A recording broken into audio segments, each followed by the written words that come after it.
ইন্নাহু লাকুম আদুউম মুবিন, নিশ্চয় শয়তান হলো প্রকাশ্য শত্রু। শয়তান আমাদের কি শত্রু?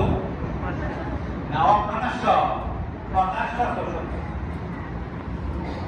শয়তানের কথা আমরা সরকার এখন তো বর্তমান জমানাতে আপনার মানুষ এমন একটা অবস্থার মধ্যে পড়ছে, সাধারণ মানুষ কি করবে? সরকারে গিয়ে শুনে এক মোল্লা কয়েক কথা, বিকালে শুনে এক মোল্লা কয়েক কথা। মানুষ এমন একটা অবস্থাতে পড়ছে যে ইমান নিয়ে কবরে যাওয়ার সম্ভাবনা নাই।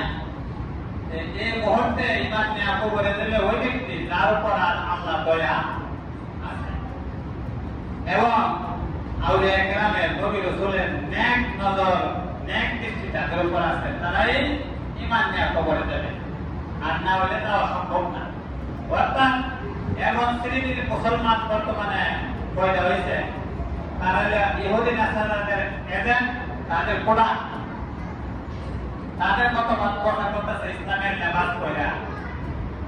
ইসলামের আগের যে মনীষীরা তারা দুনিয়া থেকে বিদায় নিচ্ছে, তারা আলমে পর্যন্ত কবর দেশে শুয়ে আছে। এখন তাদেরকেও মানে না, এমন মুসলমান আছে কি? তাদেরকেও মানে না, তারা নাকি ভুল হতেছিল। আর সলমনদের কলমতে হ্যাঁ সঠিক কথা আছে, হ্যাঁ সঠিক কথা না, হ্যাঁ তো জাহান্নামের কথা, হ্যাঁ তো আমার ইহুদিদের এজেন্ট।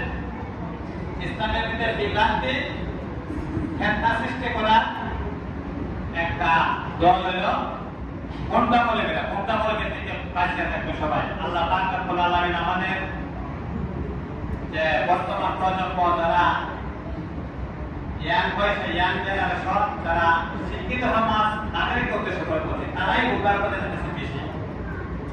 আল্লাহ পাক রব্বুল আলামিন আমাদের সকলকে আজকের আলোচনা শোনার পর আমল করার তৌফিক দান করো। সবাই বলি আল্লাহুম্মা আমিন।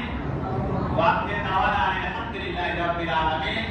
আপনাদেরকে দাওয়াত করছি, আপনারা নামাজ শেষে তাবারুক নিয়ে যাবেন। যারা সুন্নত নামাজ পড়ে